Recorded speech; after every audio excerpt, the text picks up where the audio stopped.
Hello दोस्तों, स्वागत है आपका हमारे यूट्यूब चैनल एनसीईआरटी सर्कल में। दोस्तों एनसीईआरटी कक्षा 6 और कक्षा 7 इतिहास विषय पर हम कंप्लीट चर्चा कर चुकी हैं। आपको प्लेलिस्ट में सारी वीडियो मिल जाएंगी। दोस्तों एक महत्वपूर्ण जानकारी, हमारे यूट्यूब चैनल एनसीईआरटी सर्कल में आपको कक्षा 6 से लेकर कक्षा 12 तक सभी विषयों की एनसीईआरटी पुस्तकों की वीडियोज़ मिलेंगी। तो बनी रहिए हमारे यूट्यूब चैनल एनसीईआरटी सर्कल पर। दोस्तों आज हम एनसीईआरटी कक्षा 8 इतिहास विषय पर चर्चा करने जा रहे हैं।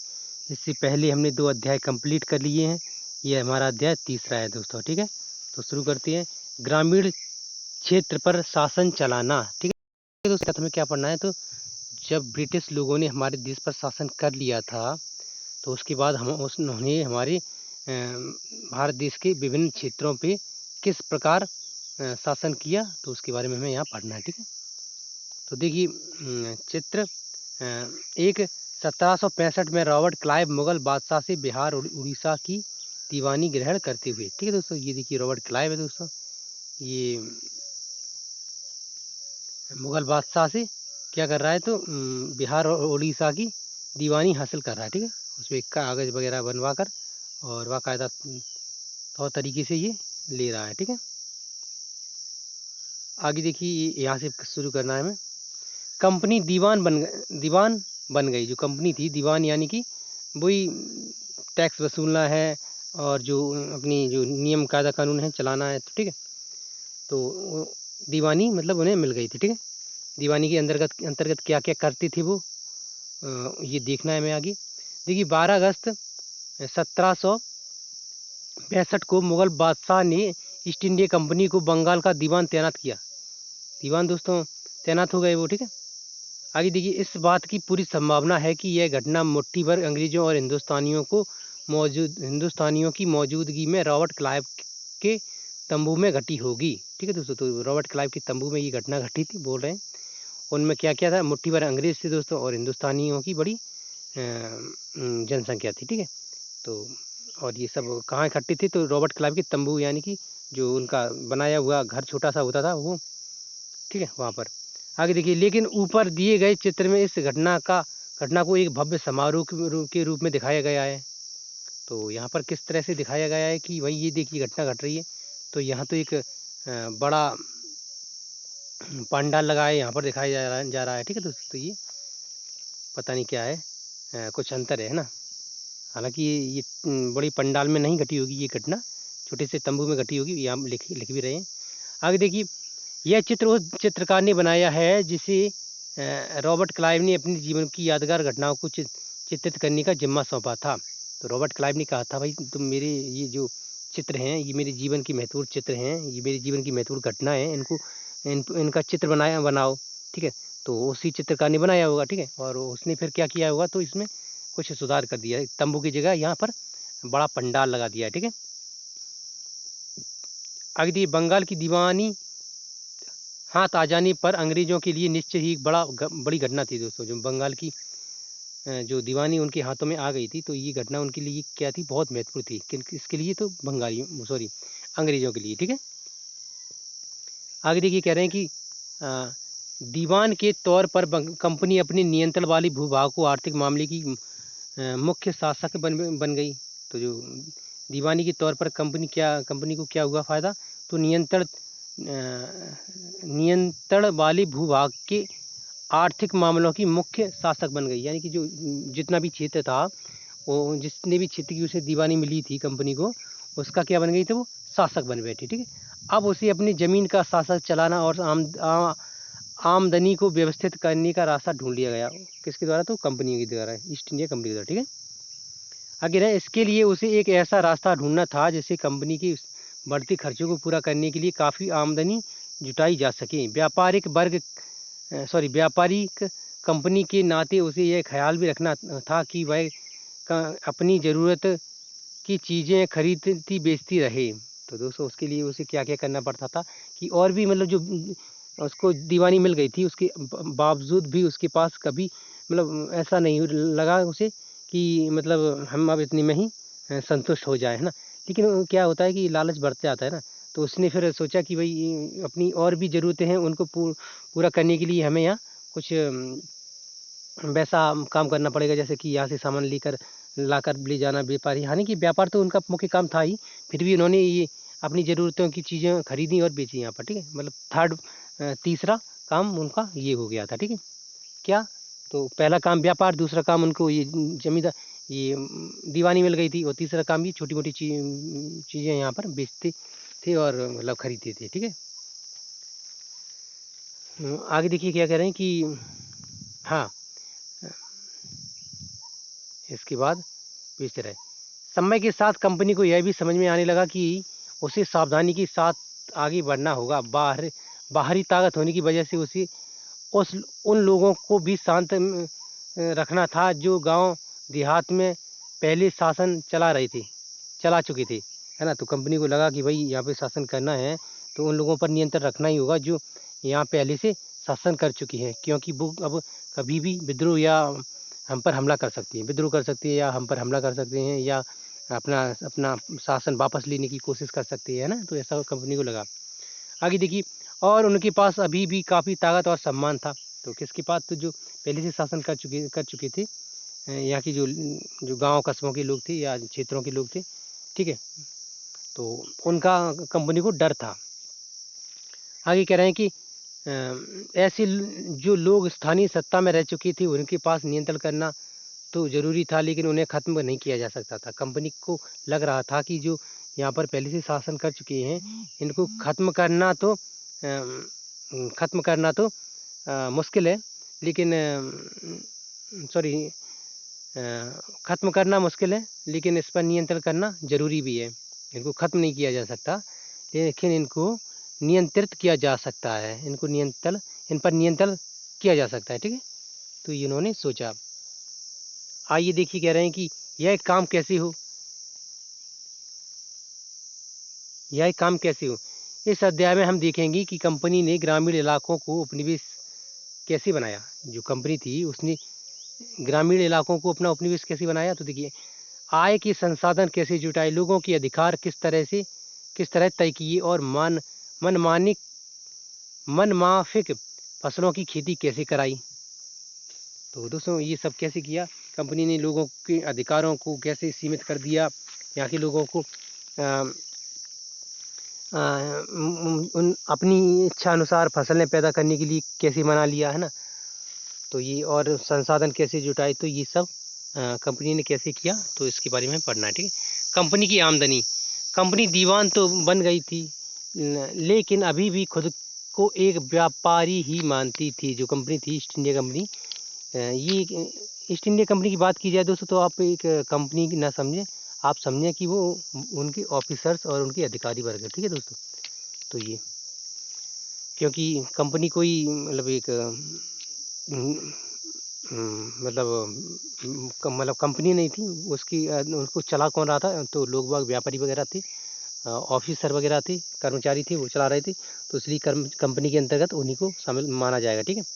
आगे देखिए, हाँ, कंपनी की आमदनी, कंपनी दीवान तो बन गई थी, लेकिन अभी भी खुद को एक व्यापारी ही मानती थी। कंपनी भारी भरकम लगान तो चाहती थी, लेकिन उसके आकलन और वसूली की कोशिश नियमित व्यवस्था करने में हिचकिचा रही थी। कह रही थी जो कंपनी थी भारी का भरकम लगान तो चाहती थी, लेकिन क्या है कि उसकी आकलन और वसूली की कोई नियमित व्यवस्था करने में हिचकिचा रही थी। यानी कि वो लगे उसको डर था, भाई हम ये अगर यहाँ पर ये कर वसूलना शुरू करें तो कहीं लोग विद्रोह ना कर दें, ऐसा मतलब कुछ उनके मन में गिलानी थी, उनके मन में एक कोई डर था लोगों को लेकर, ठीक है, देहाती इलाकों में, ठीक है। उसकी कोशिश यही थी कि वह ज़्यादा से ज़्यादा राजस्व हासिल करे और कम से कम कीमत पर बढ़िया सूती और रेशमी कपड़े खरीदें। तो राजस्व वसूली देखिए दोस्तों, वो राजस्व यहीं से, टैक्स यहीं से वसूल रहे हैं, यहीं के लोगों से, और उन्हीं पैसों से फिर यहाँ के सामान को वो सस्ते दामों पर खरीद भी रहे हैं दोस्तों, खरीद भी रहे थे, ठीक है। और फिर उनको ले जाकर जो यूरोप में महंगे दामों पर बेच भी रहे थे। तो दोस्तों क्या यहाँ पर क्या समझिए आप, यहाँ पर समझिए कि उन्हें कुछ भी एक रुपया लगाना नहीं है, अपनी तरफ से एक भी रुपया लगाना नहीं पड़ रहा था, ठीक है। तो यही उनका काम था, ठीक है। आगे देखिए, इसी कारण 5 साल के भीतर बंगाल में कंपनी द्वारा खरीदी जाने वाली चीज़ों का कुल मूल्य दोगुना हो चुका था। तो जो कंपनी द्वारा चीज़ें खरीदी जाती थी उनका मूल्य बढ़ गया दोस्तों। क्यों बढ़ेगा भाई? डिमांड बढ़ने लगी चीज़ों की, तो रेट भी बढ़ेगा, है ना। आगे देखिए, 1865 से पहली कंपनी ब्रिटेन से सोने और चांदी का आयात करती थी। जो कंपनी थी दोस्तों, ब्रिटेन से क्या करती थी, तो सोने और चांदी का आयात करती थी। मतलब ब्रिटेन से सोना चांदी मंगाती थी, उसको यहाँ के लोगों को दे दिया करती होगी, या और ऐसा होता होगा, या उनसे सिक्के के रूप में परिवर्तित करती होगी, या कुछ और आगे देखने को मिलेगा। क्या करती थी, आयात करती थी और इन चीज़ों के बदले सामान खरीदती थी। यानी कि हाँ, यही बोल रहे हैं कि ब्रिटेन से सोना चांदी मंगाकर यहाँ पर उन चीज़ों के बदले सोना दे देती थी। ठीक है, तो ये अब बंगाल में इकट्ठा होने वाले पैसे से ही निर्यात के लिए चीज़ें खरीदी जा सकती थी। बंगाल से पैसा इकट्ठा हो रहा था कर के रूप में, वो खरीद रहे थे, क्योंकि दीवान बन चुके थे वो। तो जो कर के रूप में पैसा इकट्ठा कर रहे थे, उसी से वो चीज़ें खरीद रहे थे। ठीक है, आप समझ गए क्या कह रहे हैं? अब उन्हें अब ना ही ब्रिटेन से कुछ मंगाना है, ना ही कुछ और मतलब काम करना है। सिर्फ यही से टैक्स वसूलो, उसी टैक्स के पैसे से सामान खरीदो, उस सामान को ब्रिटेन में महंगे दामों पर बेचो। हो रहा है व्यापार। ये सब उनका तौर तरीका चल रहा था। ठीक है, जल्द ही यह जाहिर हो गया कि बंगाल की अर्थव्यवस्था एक गहरी संकट में फंसती जा रही थी। कंपनी गांव छोड़कर कारीगर गांव छोड़कर भाग रहे थे, क्योंकि उन्हें बहुत कम कीमत पर अपनी चीज़ें कंपनी को जबरन बेचनी पड़ती थी। किसान अपना लगान नहीं चुका पा रहे थे, क्योंकि कारीगरों का उत्पादन गिर रहा था, है ना। किस ये सब काम हो रहे थे, क्योंकि क्या क्या काम हो रहे थे, तो कारीगर गांव छोड़कर भाग रहे थे, क्योंकि उनको उनके मेहनत के हिसाब से पैसे नहीं मिल रहे थे। ठीक है, और उन पर कंपनी जोर जबरदस्ती काम कराने का दबाव डाल रही थी। ठीक है, आगे देखिए, किसान अपना लगान नहीं चुका पा रहे थे। लगान यानी कि भी टैक्स कर नहीं चुका पा रहे थे। ठीक है, और कारीगरों का उत्पादन गिर रहा था। जो कारीगर थे दोस्तों, जो मिस्त्री होते हैं, जो कलाकार होते हैं किसी काम की, तो उनका उत्पादन, उनको ठीक से पैसा नहीं मिल रहा था। आगे देखिए, और खेती चौपट होने की दिशा में बढ़ रही थी दोस्तों। खेती भी चौपट होने लगी थी। देखिए आगे क्या कह रहे हैं, हो रही थी। ठीक है, आगे देखिए, 1770 में पड़े अकाल ने बंगाल में 1 करोड़ लोगों की मौत की नींद 1 करोड़ लोगों को मौत की नींद सुला दिया था। 1770 के दशक में जो बंगाल में अकाल पड़ा था उससे। इस अकाल में लगभग एक तिहाई आबादी समाप्त हो गई थी। दोस्तों। देखिए, ये है लॉर्ड सॉरी चार्ल्स कार्नवालिस। ठीक है, चार्ल्स कार्नवालिस क्या क्या नाम होते हैं ऐसे।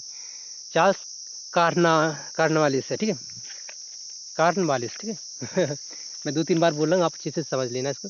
Charles Cornwallis. ठीक है मुझे भी थोड़ा कंफ्यूज हो रहा है इसको। Charles Cornwallis. ठीक है, ये किसी तरह से देखा जाए तो ये लॉर्ड क्लाइव की तरह लग रहा है दोस्तों, है ना। खैर आगे देखिए, ये यहाँ पर तो थोड़ा छूट रहा है, इसको देख लेते हैं। देखिए, बंगाल स्थित मुर्शिदाबाद का एक साप्ताहिक हाट, ये दोस्तों ये साप्ताहिक हाट है, इसको देखते हैं पहले। ये हाट है दोस्तों बंगाल में। ठीक है, यहाँ पर लोग बाग अपना सामान को लेकर ला कर बेचते थे, और उसी से उनकी रोजी रोटी चलती होगी, है ना।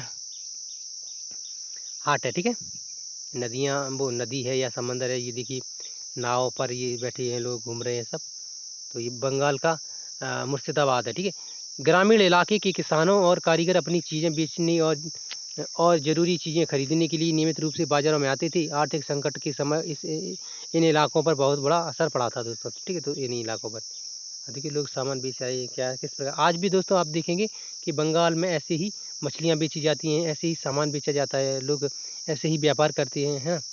तो काफ़ी पुराना ये सब चला आ रहा है। ठीक है, ये है लॉर्ड कार्नवालिस। ठीक है, मैं बार बार बोल रहा हूँ ताकि मुझे भी याद हो जाए।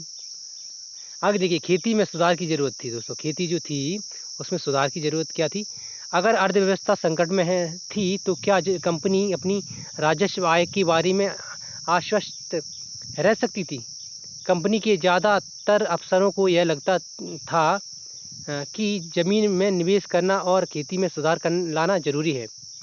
तो ज़मीन में निवेश करना यानी कि ज़मीन में जो पैसा लगा रहे हैं उसमें और अधिक पैसा लगाया जाए। ठीक है, और खेती में जो खेती हो रही है यहाँ पर, इसमें सुधार किया जाए। ठीक है दोस्तों, तभी कंपनी को अधिक से अधिक फ़ायदा होगा। ठीक है, आगे देखिए, यह काम किस तरह किया जा सकता था। इस सवाल पर 2 दशकों तक बहस चल रही थी। 2 दस मतलब 20 साल तक लगभग बहस चलती आ रही थी, भाई ये काम कैसे किया जाए। आगे देखिए 2 दशक बता रहे ना। हाँ, आखिरकार कंपनी ने 1793 में स्थायी बंदोबस्त लागू कर दिया। तो जो कंपनी थी ईस्ट इंडिया कंपनी, उसने क्या किया, 1793 में स्थायी बंदोबस्त लागू कर दिया। स्थायी बंदोबस्त क्या था दोस्तों, अब इसको हम अच्छे से देखते हैं। इस बंदोबस्त की शर्तों के हिसाब से राजाओं और तालुकादारों को जमींदार के रूप में मान्यता दी गई। ठीक है, उन्हें किसानों से लगान वसूलने और कंपनी को राजस्व चुकाने का जिम्मा सौंप दिया गया। देखिए क्या किया स्थायी बंदोबस्त के अंतर्गत 1793 में, यानी कि हाँ लगभग कितनी साल हो गई दोस्तों, तो लगभग 300 साढ़े 300 साल हो गए। ठीक है, 300 साल मान लीजिए, 325 साल। ठीक है आगे देखिए पहले क्या हुआ था कि यहाँ की जो राजा महाराजा थी और तालुकादार और जमींदार थी, उनको क्या किया कि यहाँ की मतलब मुखिया के रूप में और मुख्य लोगों के रूप में नियुक्त कर दिया गया। भाई तुम ही संभालो अपनी जायदाद, जमींदार ऐसे मतलब बोल दिया। जैसे जमींदार थे उनसे बोला आप ही जमींदारी कीजिए, मुझे नहीं करनी, ऐसा मतलब क्या हुआ।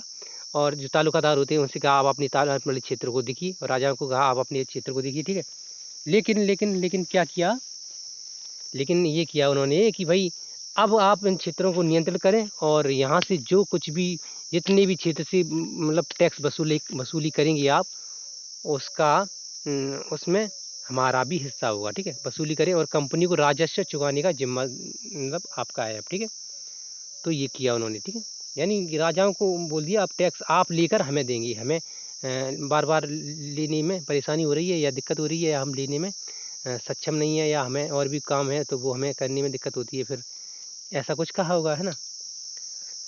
तो फिर उन्होंने कही बोला होगा ठीक है ऐसे कर लीजिए, और क्या है मतलब हमें तो रहना है अपने इलाकों में, देश में, क्या करें, जो कुछ भी मिल रहा है वही सही है ना। तो यही हुआ होगा ऐसा। ठीक है, अब देखिए इसका मतलब यह था कि भविष्य में कभी भी इसकी इजाफा नहीं, इसमें उसमें इजाफा नहीं किया जाता था। तो कह रहे हैं कि इसका मतलब यह था कि भविष्य में कभी भी उसमें इजाफा यानी वृद्धि नहीं की जाती थी। ठीक है, अंग्रेजों को लगता था कि इससे उन्हें नियमित रूप से राजस्व मिलता रहेगा। अंग्रेजों को लगा था कि भाई अगर इनको सौंप दिया जाए ये टैक्स वसूल कर हमें देना, तो इससे क्या होगा कि हमें नियमित रूप से टैक्स मिलता रहेगा, हमें फिर अब झंझट नहीं पालना कि भाई बार बार ये इधर उधर जाओ। हमारे पास ऑटोमेटिक मतलब स्वतः वो लोग आएंगे, राजा के कर्मचारी या जमींदारों के कर्मचारी, और वो हमें टैक्स देकर चले जाएंगे। ठीक है, या हमारी कर्मचारी जाया करेंगे और टैक्स लेकर आ जाया करेंगे। ठीक है, तो उन्होंने झंझट से बचने के लिए ये सब किया। ठीक है, आगे देखिए क्या कह रहे हैं कि हाँ, अंग्रेजों को लगता था कि इससे उन्हें नियमित रूप से राजस्व मिलता रहेगा और जमींदारों को जमीन में सुधार के लिए खर्च करने का प्रोत्साहन मिलता रहेगा। तो वही है, उन्होंने कहा जमीन में अब दिक्कतें भी आ रही हैं, जमीन उपजाऊ कम रह गई है या कुछ और भी समस्याएं, तो वो काम अब जमींदारों के ऊपर छोड़ दिया गया था, है ना। तुम करो और हमें सिर्फ सीधा सीधा टैक्स दे दिया करो। ठीक है, तो ये होने लगा। आगे देखिए उन्हें लगता था क्योंकि राजस्व की ओर से क्योंकि राज्य की ओर से राजस्व की मांग बढ़ने वाली नहीं थी, इसलिए जमींदार बढ़ते उत्साह से फायदे में रहेंगे दोस्तों। तो मतलब उन्हें ये भी लग रहा था कि भाई जमींदार भी फ़ायदा कर लेंगे, और जमींदारों को भी लग रहा था हम भी फ़ायदा कर लेंगे, क्योंकि अब यहाँ पे हमारे ऊपर हाथों में ये सब व्यवस्था है। ठीक है, तो ये सब आगे देखिए समस्या क्या हुई, तो समस्या को देखती है, पहले इधर देख लीजिए ये क्या है।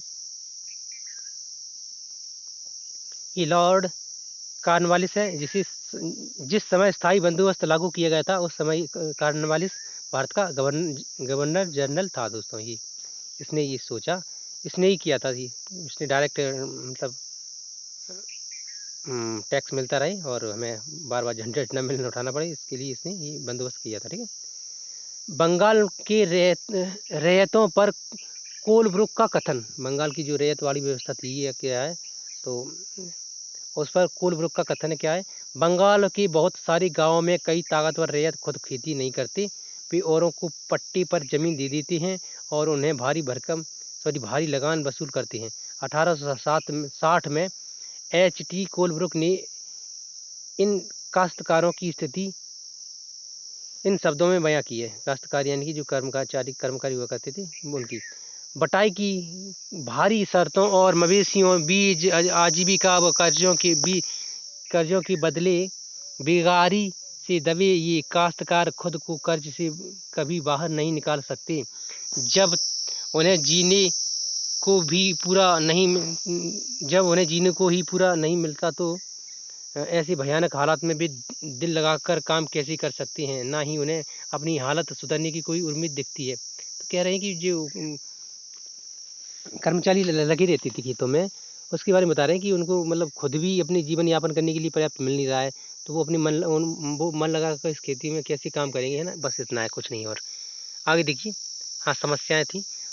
हाँ, यहाँ पर थी। मगर स्थायी बंदोबस्त ने भी समस्या पैदा कर दी थी। जो स्थायी बंदोबस्त लॉर्ड कॉर्नवालिस ने पैदा की थी, मतलब लागू की थी, तो उसमें भी समस्याएं थी। उसमें क्या समस्याएं थी? कंपनी के अफसरों ने पाया कि अभी भी जमींदार जमीन में सुधार के लिए खर्चा नहीं कर रहे हैं, यानी कि ज़मीन में खर्चा नहीं कर रहे। ज़मीन में मतलब जो सुधार होती है ना, ज़मीन कम उपजाऊ है तो उसमें खाद वगैरह डालना, बीज वगैरह कैसी व्यवस्थित करना है, कब बोना है फसल, मतलब फसलों की देखभाल के लिए ज़मींदार मतलब पूरी तरह से कोशिश नहीं कर रहे हैं। उन्हें ऐसा लगा, किसको लगा? तो कंपनी के अफसरों को, ठीक है।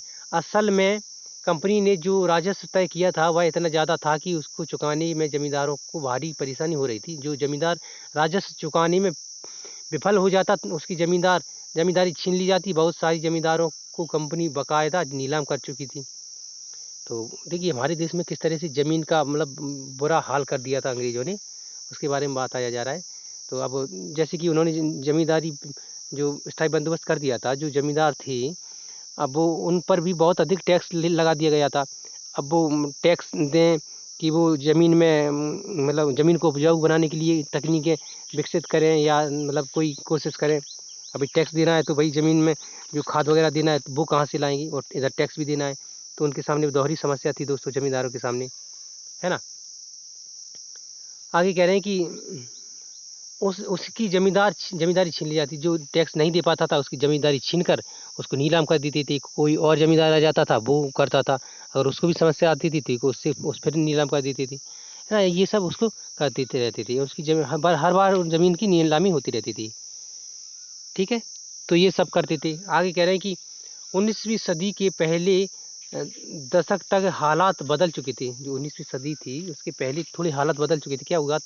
बाज़ारों में कीमतें बढ़ी और धीरे धीरे खेती का विस्तार होने लगा। बाज़ारों में कीमतें बढ़ी। किसकी कीमतें बढ़ी? तो हर चीज़ की कीमतें बढ़ी, यानी किसी भी सामान को लेकर बात की जाए या फसलों को लेकर बात की जाए या किसी और चीज़ को लेकर बात की जाए, ठीक है।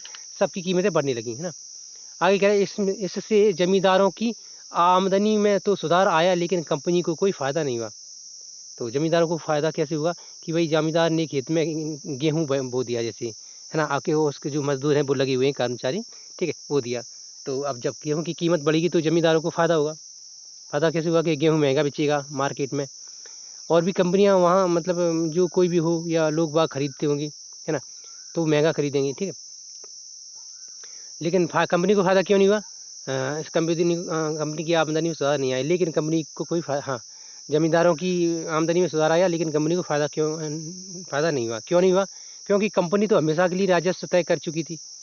कंपनी पहले ही राजस्व तय कर चुकी थी कि भाई मुझे 30% चाहिए या 40% चाहिए या 25% चाहिए या 50% चाहिए, जो भी उसकी डिमांड हो, ठीक है। अब जैसे कि मान के चलिए 100 बीघा ज़मीन में उसको 100 कुंटल 100 कुंटल नहीं, 500 कुंटल गेहूँ पैदा हुई, ठीक है। तो उस समय की बात बोल रहे हैं, 500 कुंटल गेहूँ पैदा हुई। अब ज़मींदार, है ना, और मतलब वैसे ही 400 कुंटल ही हो रहे, ठीक है। अब कंपनी ने जैसे मान के चलिए बोला है कि हमें 25% चाहिए, तो 500 कुंटल का 25% कितना हो गया? उस हिसाब से मतलब 1250 क्विंटल उनको मिल गए, ठीक है। सॉरी, 1250 नहीं जितना भी होगा दोस्तों, सॉरी, मैं इतना बड़ा मैथ का मास्टर नहीं हूँ। मुझे मतलब उसके 500 का 25% या 500 कुंटल का 25% उसको दे दिया गया। लेकिन जब ज़मींदार ने अगर 600 कुंटल या 700 कुंटल पैदा कर ज़मीन मतलब अनाज पैदा हुआ, गेहूँ पैदा हुए, तो फिर कंपनी को तो उसका उतना ही मिलेगा। तो उसमें भी मतलब जब कंपनी को घाटा था, है ना। या परसेंट के हिसाब से होता हुआ या बोरे के हिसाब से, जैसे 500 बोरा हुए उनको चाहिए, हमें 100 बोरा हर बार चाहिए। तो इस साल हो गए 700 बोरा, तो उसको तो 100 ही बोरे चाहिए, तो कम व्यापारियों मतलब ज़मींदारों को 200 बोरा की फ़ायदा हो गई। आप किसी भी प्रकार से जोड़ सकती हैं, है ना। आप भी अपनी कोई अनुमान लगा सकते हैं, हालांकि मेरा मैथ दोस्तों कमज़ोर है, सॉरी उसके लिए। क्या करें। आगे देखिए, अब तक राजस्व में वृद्धि नहीं कर सकी। कह रहे कि क्योंकि कंपनी तो हमेशा के लिए राजस्व तय कर चुकी थी, अब तक राजस्व में वृद्धि नहीं कर सकी। राजस्व में वृद्धि क्यों नहीं की भाई, एक बार तय कर दिया था ना कि हमें इतना टैक्स चाहिए बस। अब राजा ने मतलब जो जमींदार थे उनको और ज़मीन में अधिक फ़ायदा हुआ, तो उसको उनको भी कंपनी को सिर्फ उतना ही टैक्स मिल रहा है, तो कंपनी सोच रही होगी यार गड़बड़ कर दी मैंने, इसलिए तो परसेंट के हिसाब से चलती तो फ़ायदा होता, या कुछ और वजह हो सकती है। आप भी कुछ लगाए दिमाग दोस्तों, ठीक है। आगे कह रहे हैं कि लेकिन ज़मींदारों को अभी भी ज़मीन की बेहतरी में कोई दिलचस्पी नहीं थी। उनमें से कुछ तो बंदोबस्त की शुरुआत सालों से ही अपनी ज़मीन गंवा चुके थे। जो बच गए थे, अब उन्हें भी बिना परेशानी और निवेश का खतरा उठाए आमदनी की उम्मीद दिखाई दे रही थी दोस्तों, है ना। तो उन्हें कोई खतरा नहीं था, और वो मतलब फ़ायदा उठाकर अपना काम चला रहे थे, ठीक है। जब तक जमींदार किसानों को ज़मीन देकर उनसे लगान वसूल सकते थे, उन्हें ज़मीन में सुधार की परवाह नहीं थी दोस्तों। कह रहे हैं कि जब तक ज़मींदार किसानों को ज़मीन देकर उनसे लगान वसूलते थे, उन्हें ज़मीन में सुधार की कोई परवाह नहीं थी, क्योंकि किसान लोग लगे हुए हैं कर्म, है ना। किसानों के नीचे भी दोस्तों लोग रहते थे, जिन्हें मजदूर कहते थे दोस्तों, है ना। आगे देखिए, दूसरी तरफ गांव में किसानों को यह व्यवस्था बहुत दमनकारी दिखाई दी। किसान को जो लगान चुकाना था वह बहुत ज़्यादा था, जो ज़मीन पर उसका अधिकार सुरक्षित नहीं था दोस्तों। किसानों को भी समस्या मतलब देखने को मिल रही थी, क्योंकि किसान दे रहे थे ज़मींदारों को टैक्स, और ज़मींदार दे रहे थे ईस्ट इंडिया कंपनी को टैक्स, और ईस्ट इंडिया कंपनी ले जा रही थी सीधी अपने यूरोप में, यानी कि व्यापार के रूप में, ठीक है। तो कैसे दोस्तों मतलब लोगों के साथ अत्याचार हो रहा है, आप देखिए। आगे देखिए, सूरज कह रहे हैं कि वह बहुत ज़्यादा था। क्या कह रहे हैं, हाँ, किसान को जो लगान चुकाना पड़ता था वह बहुत ज़्यादा था, और ज़मीन पर उनका अधिकार सुरक्षित नहीं था। ज़मीन भी प्रॉपर पता नहीं थी कि भाई हमारी ही रहेगी या नीलाम कर दी जाएगी, है ना। इसलिए वो भी मन लगाकर उस पर काम करने के लिए इच्छुक नहीं थे, ठीक है।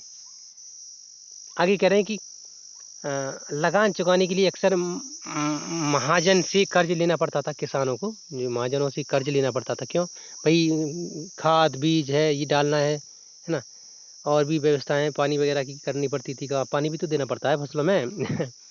आगे देखिए, अगर वह लगान नहीं चुका पाता, तो उसे पुश्तैनी ज़मीन में से बेदखल कर दिया जाता। पुश्तैनी ज़मीन दोस्तों कहती हैं उसे, जो उनकी पुरखों की होती है, ठीक है। तो ये आगे देखिए, कहाँ यहाँ कुछ छूटा है। ये महल ब्रिटिश राजस्व दस्तावेजों में महल एक राजस्व इकाई थी। यह एक गांव या गांव का एक समूह होता था, ठीक है। तो ये गांव या गांव के समूह को महल कहा जाता था, ठीक है। आगे देखिए, एक नई व्यवस्था। 19वीं सदी की शुरुआत में ही कंपनी बहुत सारे अधिकारों को इस बात का यकीन हो चुका कि राजस्व बंदोबस्त में दोबारा बदलाव लाना जरूरी है। कंपनी को फिर लगा कि भाई अब ये राजस्व व्यवस्था में बदलाव करना ज़रूरी है। क्यों, क्योंकि कंपनी को घाटा हो रहा होगा, ठीक है। ऐसा महसूस हुआ उन्हें, ठीक है। आगे देखिए, देखिए, हाँ, जब कंपनी को शासन और व्यापार की अपनी खर्चे चलाने के लिए और पैसे की ज़रूरत हो, तो वह स्थायी रूप से राजस्व तय करके काम कैसे चला सकती थी। दोस्तों कह रहे हैं कि जब कंपनी को शासन और व्यापार की अपनी खर्चे चलाने के लिए अधिक पैसे की ज़रूरत हो, तो वो स्थायी रूप से राजस्व तय करके काम कैसे चला सकती है। यानी कि कह रहे हैं कि जब कंपनी को अधिक अपनी राजस्व और शासन और व्यापार चलाने के लिए अधिक पैसे की ज़रूरत रहती है, तो फिर वो पहले से तय किए हुए राजस्व के सहारे मतलब कैसे अपना वो व्यवस्था कैसे चला सकती है ना। तो ये बोल रहे थे, बस और कुछ नहीं है। आगे देखिए, कह रहे हैं बंगाल प्रेसिडेंसी के उत्तर पश्चिमी प्रांत, इस इलाके का ज़्यादातर हिस्सा अब उत्तर प्रदेश में है। कह रहे हैं बंगाल प्रेसिडेंसी का जो उत्तर पश्चिमी प्रांत था उसका ज़्यादातर हिस्सा कहाँ है, तो उत्तर प्रदेश में, ठीक है, में है। इसके लिए होल्ट मैकेंजी नामक अंग्रेज ने एक नई व्यवस्था तैयार की। तो उसके लिए क्या किया, होल्ट मैकेंजी कोई होगा अंग्रेज व्यापारी, उसने व्यवस्था लागू की क्या, तो जिसे मतलब व्यवस्था तैयार की जिसे 1822 में लागू कर दिया गया था। मैकेंजी को विश्वास था कि उत्तर भारतीय समाज में गांव एक महत्वपूर्ण सामाजिक संस्था है और उसको बचाए रखना चाहिए। उसको लगा कि गांव एक महत्वपूर्ण हिस्सा, मतलब एक महत्वपूर्ण चीज़ होती है ना, किसके लिए, तो अर्थव्यवस्था को लेकर, ठीक है, और सामाजिक और राजनीतिक हर चीज़ को लेकर, ठीक है। गांव एक महत्वपूर्ण सामाजिक संस्था है, सामाजिक यानी कि समाज को लेकर, या और भी चीज़ें होती हैं, राजनीतिक महत्व है, आर्थिक महत्व भी है गांव से उनको, ठीक है। आगे देखिए, और उनको बचाए रखना आवश्यक है, ठीक है।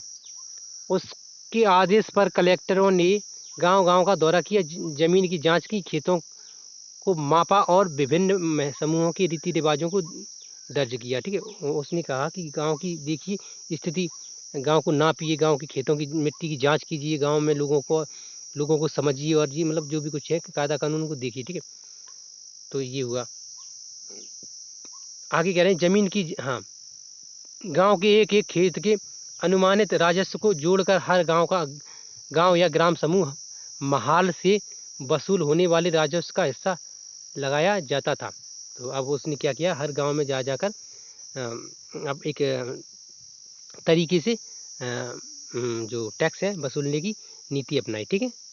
आगे देखिए, हाँ इधर थी, यहाँ पे इस राजस्व को स्थायी रूप से तय नहीं किया गया, बल्कि उसमें समय समय पर संशोधनों की गुंजाइश रखी गई।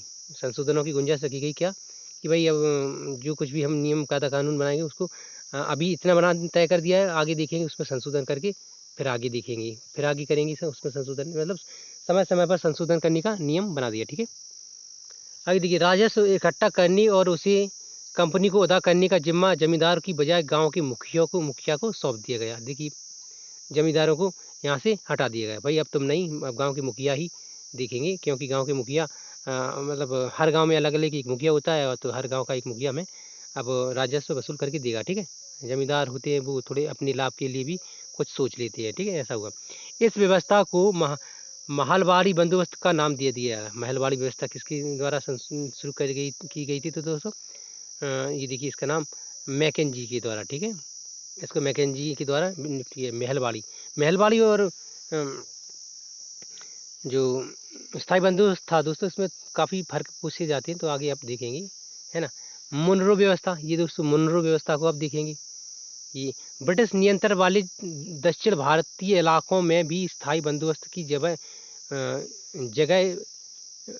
नई व्यवस्था अपनाने का प्रयास किया जाने लगा। तो स्थायी बंदोबस्त की जगह यहाँ पे क्या हुआ, एक नई व्यवस्था लागू करने का मतलब प्लान बनाया उन्होंने, ठीक है। तो देखिए क्या है इसमें, वहाँ जो नई व्यवस्था विकसित हुई उसे रैयतबाड़ी का नाम दिया गया, रैयतबाड़ी, ठीक है, या रैयतबाड़ी। कैप्टन अलेक्जेंडर रीड ने टीपू सुल्तान के साथ चले युद्ध के बाद कंपनी द्वारा कब्जे में लिए गए कुछ इलाकों में इस व्यवस्था को आजमा कर भी देखा। उसने कहा कि भाई कैप्टन अलेक्जेंडर रीड था, जो उसने टीपू सुल्तान के साथ युद्ध के बाद कंपनियों द्वारा कब्जे में ली गई कुछ जो इलाके थे, टीपू सुल्तान को जो मतलब हरा कर और उसने जो क्षेत्र कब्जे में कर लिया था, किसने, तो कैप्टन अलेक्जेंडर रीड ने। तो वहाँ पर उसने ये व्यवस्था अपनाई, ठीक है। थॉमस मुनरो ने इस व्यवस्था को विकसित किया और धीरे धीरे पूरे दक्षिण भारत पर यही व्यवस्था लागू कर दी।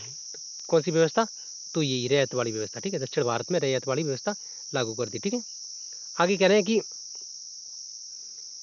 रीड और मुनरो को लगता था कि दक्षिण में परंपरागत जमींदार नहीं थे, दक्षिण भारत में परंपरागत जमींदार नहीं है ना, इसलिए उनका तर्क था कि उन्हें सीधे किसानों रैयतों से ही बंदोबस्त करना चाहिए। रैयतों मान ली जो बड़े बड़े किसान थे उनके साथ ही सीधी मतलब व्यवस्था का मतलब समझौता कर लेना चाहिए, यानी कि उनके साथ सीधी बात कर लेनी चाहिए कि हमें इतना टैक्स चाहिए, ठीक है। ये सब किया, ठीक है। आगे कह रहे हैं जो चाहिए, जो पीढ़ियों से ज़मीन पर खेती करते आ रहे हैं, राजस्व आकलन से पहले उनकी खेतों का सावधानी पूर्वक और अलग से सर्वेक्षण किया जाना चाहिए। मुनरो का मानना था कि अंग्रेजों को पिता की भांति किसानों की रक्षा करनी चाहिए, है ना। तो जो मुनरो था उसको लगता था कि किसानों की मतलब रक्षा हमें उनके पिता की तरह करनी चाहिए। तो ये उसकी सोच थी भाई, ठीक है। लेकिन इसने सोचा कि जो किसान यहाँ से जब हमेशा से दक्षिण भारत में काम मतलब खेती-बाड़ी करते आ रहे हैं, सीधे उनसे ही संपर्क कर लें, उनसे ही टैक्स वसूलने की बात कर लें, है ना? वो खेती करेंगे और वहाँ से फिर हमें टैक्स देंगे डायरेक्ट। कौन-सा बीच में कोई जमींदार, सूबेदार या मुखिया देखें, नहीं ना, सीधे किसान से ही लेंगे हम अब टैक्स, ठीक है। तो आगे देखिए, सब कुछ ठीक नहीं था। नई व्यवस्था लागू होने के बाद महज कुछ सालों के भीतर उन्हें समस्याएँ दिखाई देने लगीं। जमीन में होने वाली आमदनी बढ़ने के चक्कर में राजस्व अधिकारियों ने बहुत ज़्यादा राजस्व तय कर दिया। किसान राजस्व चुका नहीं पा रहे थे। गाँव में रैयत गाँव से भाग रही थी। बहुत सारी क्षेत्रों में गाँव वीराना हो गए। आशावादी अफसरों को उम्मीद थी कि नई व्यवस्था किसानों को संपन्न उद्यमीशील किसान बना देगी, लेकिन ऐसा नहीं हुआ। तो जो ये व्यवस्था रैयत वाली व्यवस्था शुरू की थी, उसमें क्या समस्याएँ आने लगीं कि भई उन्होंने कहा किसानों से कि मुझे आप जो पैदा कर रहे हैं उसका 50% चाहिए। माने हम उदाहरण लेकर बात कर रहे हैं दोस्तों। अब इतना किसान अगर पैदा नहीं कर पा रहे हैं तो फिर उनको उनको राजस्व में दिक्कतें आने लगी। और जो किसानों ने सोचा कि भाई मुझसे ये हो नहीं रहा है, इतना हम दे नहीं पा रहे हैं, हमें मतलब हमने 50% देने उन्होंने लेने का वादा किया है हमसे और हम उनको दे नहीं पा रहे हैं। तो क्या हुआ भाई, अब किसान सोचेंगे भाई चलो अब नई खेती बाड़ी हो रही तो फिर यहाँ से पलायन कर जाएँ, है ना, क्षेत्रों को भाग कर अपने गाँव को खाली कर जाएँ और ज़मीन को ऐसे ही छोड़ जा रहे हैं। छोड़ना भी पड़ा था उनको, ठीक है। तो उससे क्या हुआ कि गाँव वीरान हो गए। यहाँ लिखा है ना अ, हाँ, यहाँ कुछ कहीं लिखा था ऐसे रैयत गाँव में भाग ले रही थी तथा गाँव वीरान हो गए। आशावादी अफ़सर सोच रहे थे कि भई उन्हें आशावादी यानी उन्हें उम्मीद थी कि किसान अधिक से अधिक पैदा करेंगे तो उसका अधिक से अधिक प्रतिशत हमें देंगे, या कुछ हो सकता है कि 60% 50% ऐसा कुछ होता होगा उनका। तो ये लेकिन उनकी ये जो सोच थी, जो उनकी जो पहले से ही आस थी कि भई इतना मिलेगा, लेकिन उनका आस टूट गई, ठीक है। किसानों को उन्हें लगता कि किसान उद्यमी है, मतलब ये सब करने में सक्षम हो सकते हैं, लेकिन ऐसा नहीं हुआ, ठीक है। कैसा नहीं हुआ कि तो किसान अपनी इस काम में सफल नहीं हो पाए, ठीक है। यूरोप के लिए फसलें, जो यूरोप के लिए फसलें क्या थीं? अंग्रेज़ों ने यह भी महसूस किया कि ग्रामीण इलाके न केवल राजस्व प्रदान कर सकते हैं, बल्कि यूरोप की ज़रूरतों के हिसाब से ये सही फसलें भी पैदा कर सकते हैं। जो गाँव के लोग थे, यूरोप तो क्या कर सकते थे? तो देखिए, यूरोप वासियों की ईस्ट इंडिया कंपनी को ये लगने लगा था कि जो ये गाँव के किसान हैं, यूरोप के लिए मतलब हमारे लिए फसलें ही पैदा नहीं कर सकते, बल्कि हमारे लिए जो उचित फसल है, जो हमें ज़रूरत है जिस फसल की, उस फसल को पैदा कर सकते हैं। तो ये उन्हें लगा। आगे देखिए, 18वीं सदी के आखिर तक कंपनी ने अब अफ़ीम और नील की खेती पर पूरा जोर लगा दिया, क्योंकि भाई उन्होंने सोचा भाई अफ़ीम और नील की खेती ठीक है, इससे मतलब हमें अब अधिक से अधिक मतलब लाभ होगा, ठीक है। ये लाभकारी फसलें होती हैं, नगदी फसलें बोलते हैं दोस्तों, ये दोनों नगदी फसलों के अंतर्गत आती है, ठीक है। आप याद रखें, अफ़ीम और ठीक है नील। आगे देखिए, इसके बाद लगभग 150 साल तक अंग्रेज देश के विभिन्न भागों में किसी न किसी फसल के लिए किसानों को मजबूर करते रहे। उन्होंने कहा मतलब लगभग 150 साल तक क्या हुआ कि अंग्रेज़ों ने कहा हम जो फसल बताएँगे वही बोनी पड़ेगी आपको, इसके अलावा कोई फसल नहीं बोनी पड़ेगी, ठीक है। तो ऐसा मतलब दबाव डालने लगी एक उचित फसल को बोने के लिए, ठीक है। अब दोस्तों क्या होगा फिर आगे देखिए, अ, बंगाल में पटसन, असम में चाय, संयुक्त प्रांत जो कि वर्तमान में उत्तर प्रदेश है वहाँ पर गन्ना, पंजाब में गेहूँ, महाराष्ट्र और पंजाब में कपास, मद्रास में चावल, मतलब उन्होंने एक व्यवस्था बना दी कि भाई इन क्षेत्रों में यही फसल उगाई जाएँगी, बाकी नहीं, ठीक है। क्योंकि इनसे हमें लाभ है और उन्हें उनके लिए लाभदायक फसलें थी भी। और वो जो क्षेत्र बताए जा रहे हैं इसमें, तो यहाँ पर ये फसलें अधिक अच्छी उनकी पैदावार होती भी थी इन फसलों की, ठीक है। आगे देखिए, यह कैसे किया गया? अंग्रेजों ने अपनी ज़रूरतों की फसलों की खेती को फैलाने के लिए कई तरीके अपनाए। आइए इसी तरह की एक फसल उत्पादन की खेती की एक पद्धति को अच्छी तरह से समझते हैं। क्या रंग का कोई इतिहास है? बिल्कुल है दोस्तों। चित्र 5 और 6 में सूती कपड़े को छापने की 2 तस्वीरें दी गई हैं। जो बाईं तरफ चित्र 5 की तस्वीर से में भारत में आंध्र प्रदेश के बनकरों द्वारा बनाई गई कलमकारी छापें दिखाई दे रही हैं। दूसरी तरफ ब्रिटेन की प्रसिद्ध कवि और कलाकार विलियम मॉरिस द्वारा बनाए गए फूल वाली छापे हैं। दोनों छापों में एक बात समान है, दोनों में ही गहरी रंग नीले रंग का उपयोग किया गया है। ठीक है, इस्तेमाल किया गया है। इसे आमतौर पर नील कहा जाता है। क्या आप जानते हैं कि यह रंग किस तरह पैदा किया जाता है? तो देखिए ये देखिए ये नील की खेती की परिणाम स्वरूप ये ऐसा होता था। तो एक कलमकारी छापा 20वीं सदी भारत में और मॉरिस कॉटन छापा 19वीं सदी का उत्तरार्ध इंग्लैंड में। तो ये देखिए ये इंग्लैंड का छाप है दोस्तों, ये हमारे भारत का छाप है। ठीक है, ठीक है, समझ गए ना आप? आगे देखिए इसमें देखते हैं क्या है। हाँ, इस छापों में आपको जो नीला रंग दिखाई दे रहा है वह नील नाम के एक पौधे से निकलने वाला होता है, निकाला जाता है। ठीक है, नील है ना, पौधे से नील निकाला जाता है। ठीक है, उसके द्वारा ये नीला कलर निकाला जाता है। उसके बाद ये कपड़ों में दिया जाता है। ठीक है, मतलब इससे रंगीन कपड़े रंग दिए जाते हैं। ठीक है, या कोई और टेक्निक हो सकती है रंगने का अर्थ आप समझ सकते हैं क्या होगा। ठीक है इस बात की काफ़ी संभावना है कि 19वीं सदी के ब्रिटेन में मॉरिस की छापों में इस्तेमाल किया गया नीला रंग भारत में उगने वाली नील के पौधे से ही तैयार किया जाता होगा। उस समय भारत दुनिया में नील का सबसे बड़ा स्रोत था दोस्तों। तो उस समय क्या था कि भारत में सबसे अधिक नील पैदा की जाती थी। ठीक है दोस्तों, आगे देखिए, भारतीय नील की मांग क्यों? नील का पौधा मुख्य रूप से उष्ण कटिबंधीय इलाके में ही उगाया जाता है। 13वीं सदी तक इटली, फ्रांस और ब्रिटेन की कपड़े उत्पादक कपड़े की रंगाई के लिए भारतीय नील का इस्तेमाल कर रहे थे, मतलब काफ़ी समय से कर रहे थे। ठीक है, उस समय भारतीय नील बहुत ही मात्रा में यूरोपीय बाज़ारों में पहुंची थी। उसकी कीमत भी बहुत ऊंची रहती थी, इसलिए यूरोपीय कपड़ा उत्पादकों को बैंगनी और नीले रंग बनाने के लिए बोर्ड नामक एक और पौधे पर निर्भर रहना पड़ता था। किसको? तो यूरोपीय वासियों को। ठीक है, बोर्ड पौधा शीतोष्ण क्षेत्र में होता था, इसलिए यूरोप में आसानी से मिल जाता था। उत्तरी इटली, दक्षिण फ्रांस एवं जर्मनी और ब्रिटेन के कई हिस्सों में यह पौधा उगाया जाता था। बोर्ड नाम का पौधा। नील के साथ प्रतिस्पर्धा से परेशान यूरोप के बोर्ड उत्पादकों ने अपनी सरकारों पर दबाव डाला कि वे नील की आयात पर पाबंद लगा दें। तो दोस्तों क्या हुआ कि यूरोप में जो बोर्ड नाम की जो पौधे की खेती कर रही थी, तो वहाँ पर उनको दिक्कत होने लगी। भाई बोर्ड जी हिंदुस्तान से ये नील आ रहा है, ये हमारे यहाँ पर पैदा होने वाले बोर्ड को मतलब मात दे रहा है, यानी कि बोर्ड से अच्छी किस्म का है। ठीक है दोस्तों, तो ये होने लगा यूरोप में।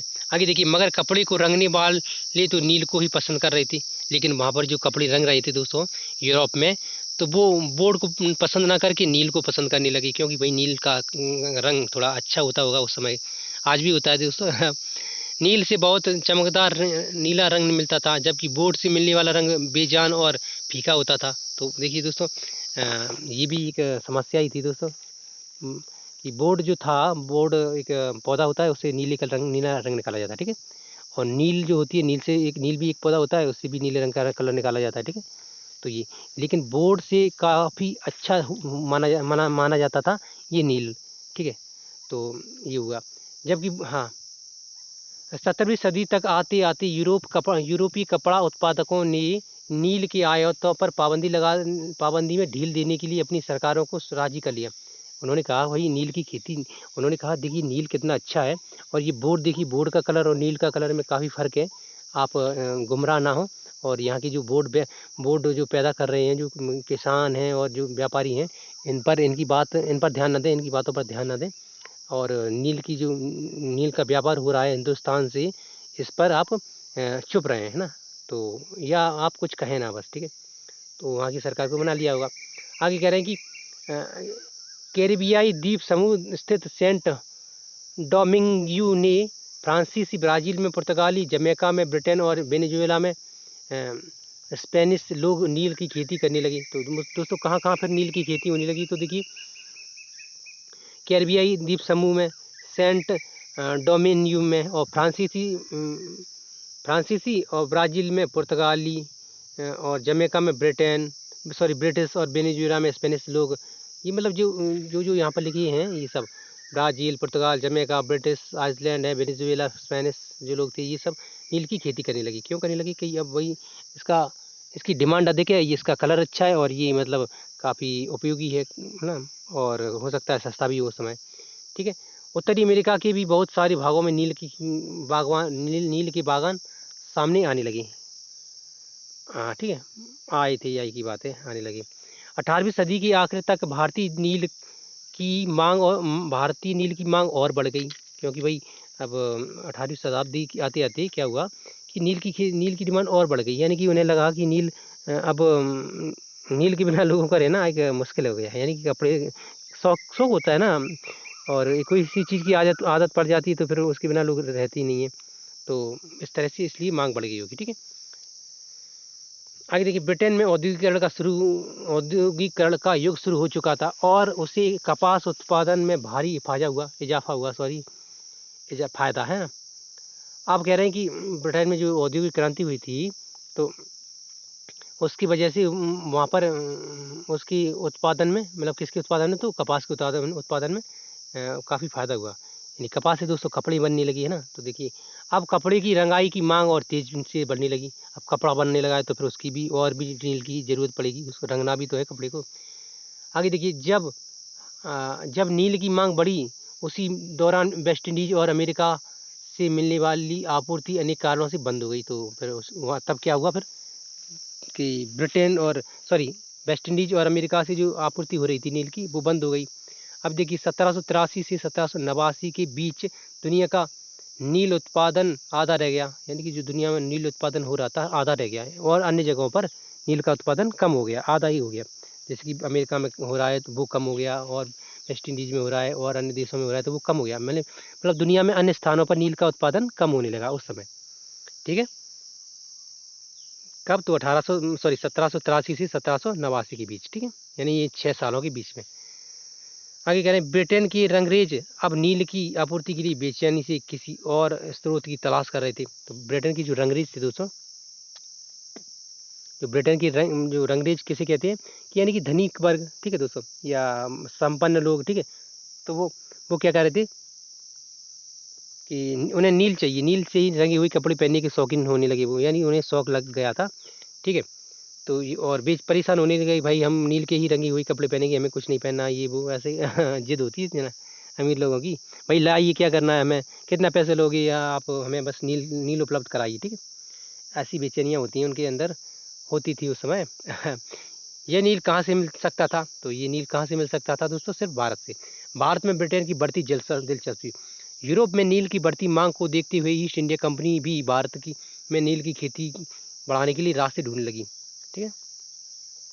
फिर दोस्तों क्या हुआ कि नील की खेती के लिए ब्रिटेन के लोगों ने दिलचस्पी बढ़ाई, और उन्होंने सोचा भाई अब एक ही उपाय है नील की खेती के लिए, सिर्फ भारत। नील के उत्पादन के लिए, नील की यूरोप में आपूर्ति के लिए सिर्फ भारत ही एक आखिरी उम्मीद है।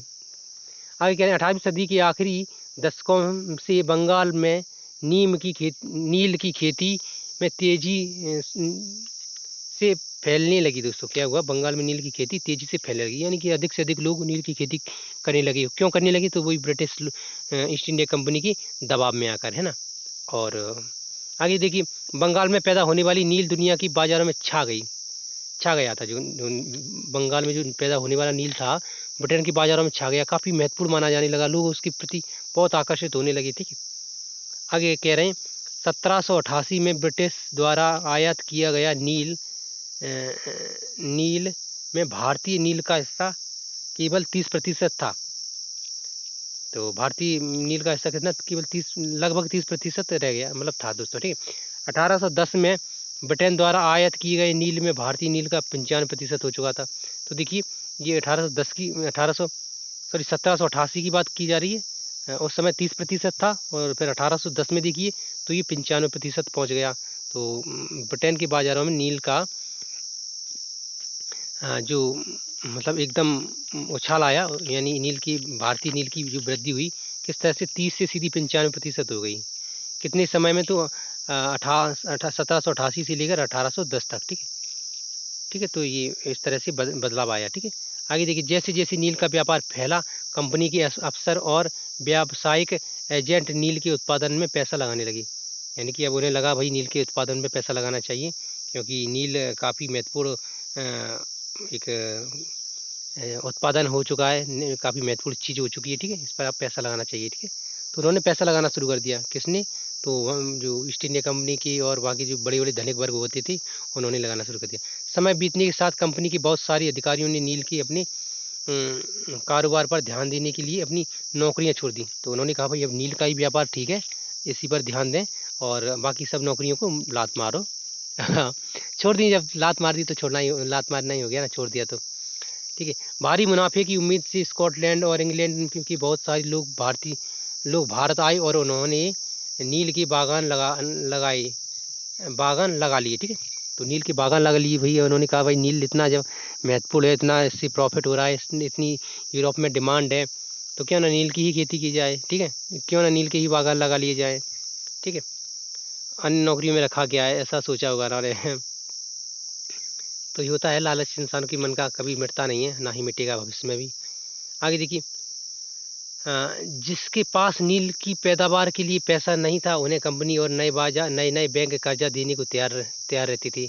तो जो बैंक थी दोस्तों वहाँ पर उस समय यूरोप में और यहाँ पर भी होंगी, तो वो क्या करती थी, भाई नील की खेती करना है, लीजिए हमसे ब्याज ले लीजिए, जितना चाहिए ले लीजिए, नील के बागान लगाइए, क्योंकि फ़ायदा तो होगा। जब नील के बागान लगाओगे आप तो आपको फ़ायदा होगा तो आप हमें अच्छा जो टैक्स है, ब्याज है, जरूर दोगे, ठीक है। तो ये सब होने लगा, ब्याज ही मिलता था, टैक्स नहीं, सॉरी। आगे देखिए, नील की खेती कैसे होती थी। नील की खेती दो प्रमुख तरीके से थी, निजी और रियायती। निजी खेती की व्यवस्था में बागान मालिक खुद अपनी ज़मीन में नील का उत्पादन करते थे, या तो वह ज़मीन खरीद लेते थे या दूसरे ज़मींदारों से ज़मीन भाड़े पर ले लेते थे, ठीक है। और मजदूरों को काम पर लगाकर नील की खेती करवाते थे, ठीक है। ये हो गई निजी, ठीक है। और निजी खेती की समस्या क्या थी, तो बागान मालिकों को निजी खेती का क्षेत्रफल फैलाने में मुश्किल आ रही थी। क्या हो रहा था कि क्षेत्रफल फैलाने में मुश्किल आ रही थी, यानी कि सीमित क्षेत्र था, अब उसको बढ़ाना चाहते हैं तो कैसे बढ़ा सकते हैं, नहीं बढ़ा सकते ना। 20 बीघा खेती है, उसको 30 बीघा करना है, कैसे करेंगे, नहीं कर पाएंगे, ठीक है। तो ये समस्या थी। आगे कह रहे हैं कि ऐसी ज़मीनों पर आबादी पहले से ही बहुत ज़्यादा थी। आबादी बहुत ज़्यादा मतलब उसी क्षेत्रों में रह रहे थे और वहीं खेती हो रही थी, तो उसी वजह से समस्या आ रही थी। जहाँ जहाँ छोटे मोटे खेत ही उनके हाथ लग पाते थे, नील की खेती करने के लिए उन्हें बड़ी बड़ी भूखंडों की ज़रूरत थी दोस्तों। तो छोटे छोटे खेतों की बजाय वो चाहते थे कि बड़ी बड़ी खेतों पर नील की खेती की जाए, ताकि अधिक से अधिक लाभ कमाया जा सके, है ना। तो ये हुआ। आगे कह रहे हैं कि इस तरह की ज़मीनों पर उन्हें इस तरह की ज़मीनें उन्हें वहाँ से मिल सकती थी। कहाँ मिल सकती थी?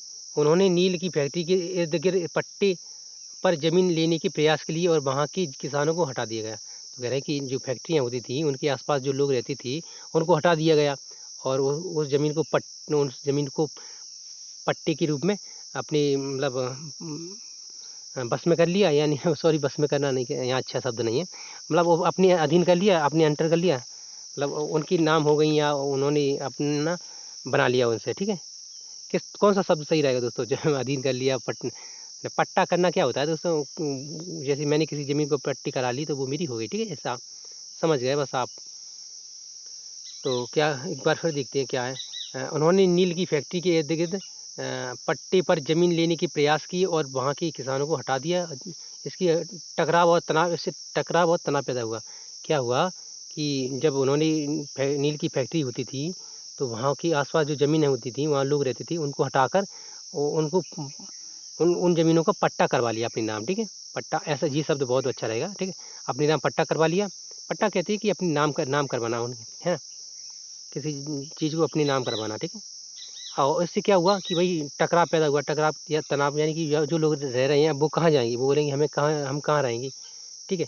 तो उससे दिक्कतें तो होंगी ना, बिल्कुल होंगी ही। एक डायलॉग था, मैंने सुना था, तो उसका एक शब्द मुझे याद आ गया, इसलिए मैंने बोल दिया, सॉरी। आगे देखिए, मजदूरों का इंतजाम करना भी आसान नहीं था। मजदूर थे उनका इंतजाम भी तो करना है, ये आसान नहीं था। बड़े बागान के लिए बहुत सारी मजदूरों की ज़रूरत होती थी। तो बड़ी बागान थी दोस्तों, उनमें उनके लिए क्या मतलब जो मजदूर होते थे उनकी भी आवश्यकता होती थी। भाई बागान है, उनमें काम कौन करेगा? ज़मींदार तो करेंगे नहीं, ईस्ट इंडिया कंपनी के अफसर तो करेंगे नहीं, मजदूर ही करेंगे ना। तो मजदूर काफ़ी अधिक मात्रा में चाहिए होते थे, ठीक है। मजदूरों की भी सबसे ज़्यादा उसी समय होती थी। मजदूरों की जो ज़रूरत थी सबसे ज़्यादा उसी समय होती थी जब किसान धान की खेती में व्यस्त रहता था। मजदूरों की ज़रूरत भी सबसे ज़्यादा उसी समय होती थी जब किसान धान की खेती में व्यस्त रहता था, ठीक है। समझ गए क्या कह रहे हैं? जो कि किसान होता है वो एक प्रॉपर किसान होता है वो, है ना। और जो मजदूर होते हैं तो वो नील की खेती के लिए बनाई जाती थी, ठीक है। अब देखिए इससे क्या घाटा हुआ, क्या क्या दिक्कतें आई। बड़े पैमाने पर निजी खेती के लिए बहुत सारे हल बैलों की ज़रूरत थी दोस्तों। हल बैलों की ज़रूरत क्यों थी? तो बड़ी बड़ी खेतों में हाँ चलाने के लिए, ठीक है। अब थोड़ा ये पढ़ लें, ये छूट रहा है, इसको देख लेते हैं।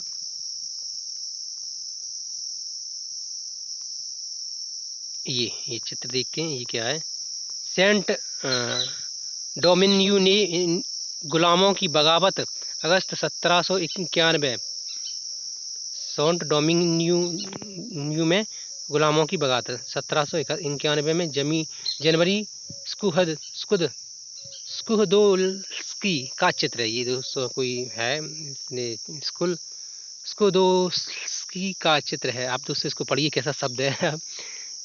स्कुहदोल्स्की, ठीक है। कोई ऐसा लग रहा है रशियन इंसान हो, ठीक है। ये नील के लोग हैं, ये बगावत कर रहे हैं, ठीक है। कर्मचारी हैं, ये बगावत कर रहे हैं। इन्होंने देखिए किस प्रकार अंग्रेजों को मारा है, ठीक है। इसको पढ़ ही लेते हैं। 18वीं सदी में फ्रांसीसी बागान मालिकों ने कैरिबियाई द्वीप समूह में स्थित फ्रांसीसी उपनिवेश सेंट डोमिनियो में नील और चीनी का उत्पादन शुरू किया। इन बागानों में काम करने वाली अफ्रीकी गुलाम 1771 में बगावत पर उतर आए।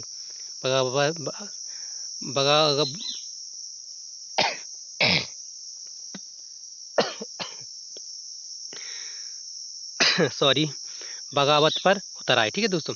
उन्होंने बागान जला दिए और अपनी धनी मालिकों को मार डाला।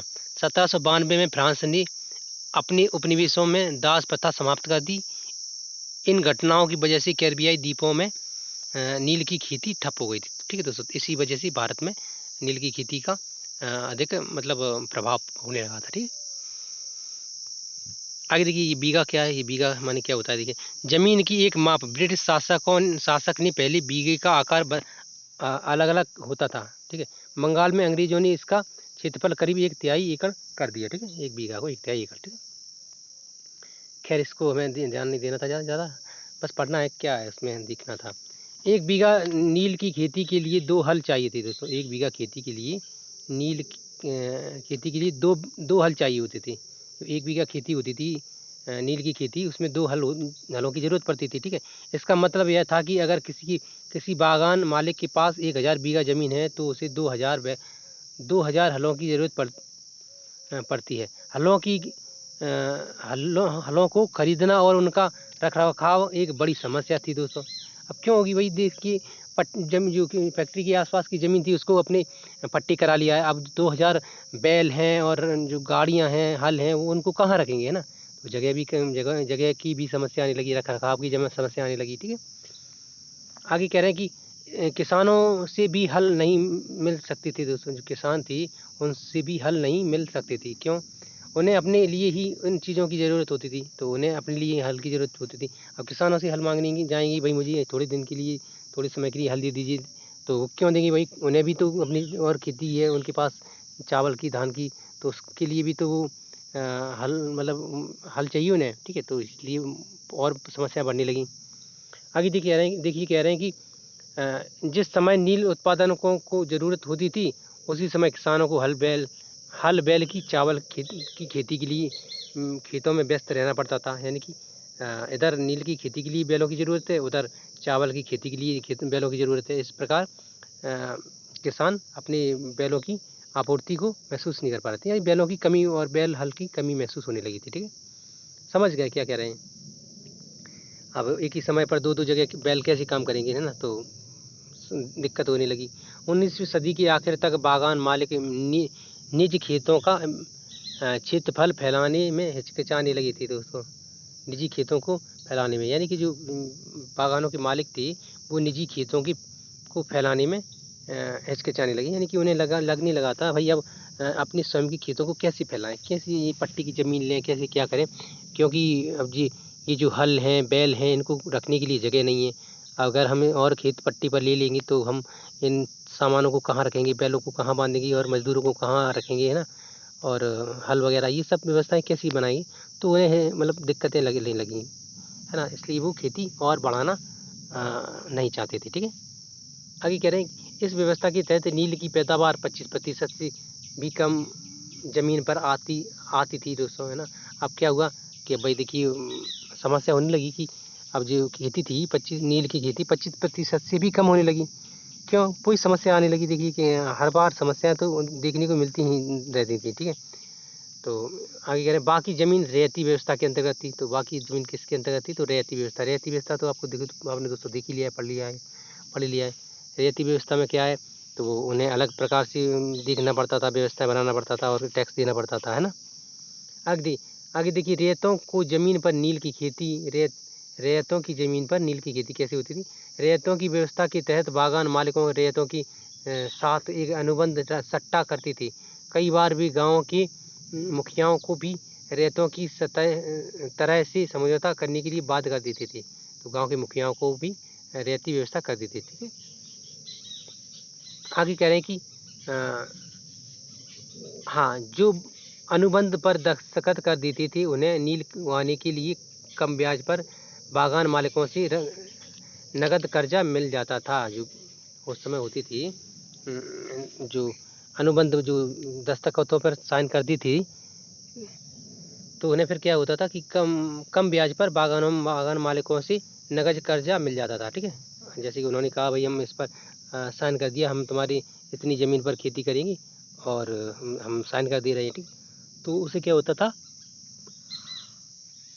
कि जो बागान मालिक होते थे उन्हें ब्याज दे देती थी। ठीक है, और ब्याज देकर खेती करवाते थे। ठीक है, और कम ब्याज मतलब कर्ज दे देती थी और उसका ब्याज कम लेते थे। ठीक है, आगे कह रहे हैं कि कर्ज लेने वाली रैयतों को अपनी कम से कम 25% ज़मीन पर नील की खेती करनी होती थी। तो जो कर्ज लेकर खेती कर रहा है जो भी किसान होगा, तो उसी कम से कम 25% क्षेत्रफल पर क्या करना होता था, नील की खेती। बाकी 75% क्षेत्रफल पर कुछ भी कीजिए, बस नील की खेती करना ज़रूरी हो गया, क्योंकि भाई ब्रिटेन में मांग है उसकी, कहीं ना कहीं तो उसकी कुछ तो कीजिए। बाकी खेती कर रहे हो ठीक है, अच्छी बात है, लेकिन उसके साथ साथ नील की खेती ज़रूर कीजिए। ठीक है, बागान मालिक बीज और उपकरण मुहैया कराते थे। जो बागान के मालिक होते थे किसानों को क्या करते थे कि भाई लीजिए लीजिए बीज लीजिए, नील के बीज, है ना, और ये जो और भी उपकरण है जिसकी आपको ज़रूरत है लीजिए, लेकिन 25% क्षेत्रफल पर सिर्फ नील कीजिए, क्योंकि हमें भी अंग्रेजों को जवाब देना है। ठीक है, ये होने लगा। बीज बोने और फसल की देखभाल करने का जिम्मा काश्तकारों के ऊपर रहता था। काश्तकार कौन, तो वही जो मतलब उसमें मतलब एक नील की खेती में मतलब जो कारीगर हुआ करते थे, ठीक है, वो उनका जिम्मा होता था। ठीक है, आगे देखिए जब कटाई के बाद फसल बागान मालिकों को सौंप दी जाती थी, तो रैयत को नया कर्जा मिल जाता था और वही चक्र दोहराया जाता था। जब कटाई के बाद फसल पककर तैयार होती थी और वो बागान मालिकों को दे दी जाती थी, किनके द्वारा, तो किसानों के द्वारा, तो फिर क्या होता था कि वो रैयत का नया कर्जा मिल जाता था। फिर उनको और कर्जा मिल जाता था किसके द्वारा, तो अंग्रेज़ों के द्वारा बागान मालिकों के द्वारा किसानों को। ठीक है, तो यही चक्र चलता रहता था, है ना।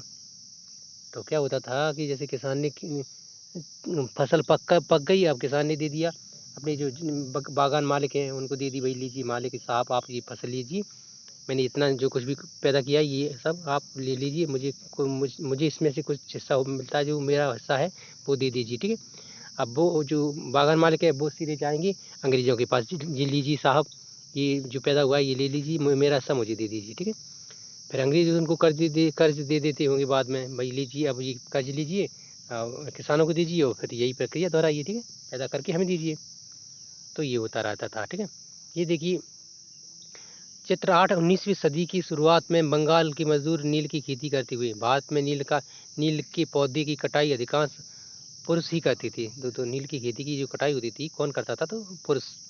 ठीक है, तो ये देखिए लगी है बेचारी काटने के लिए। और देखिए ये क्या हो रहा है, तो इसको भी देखते।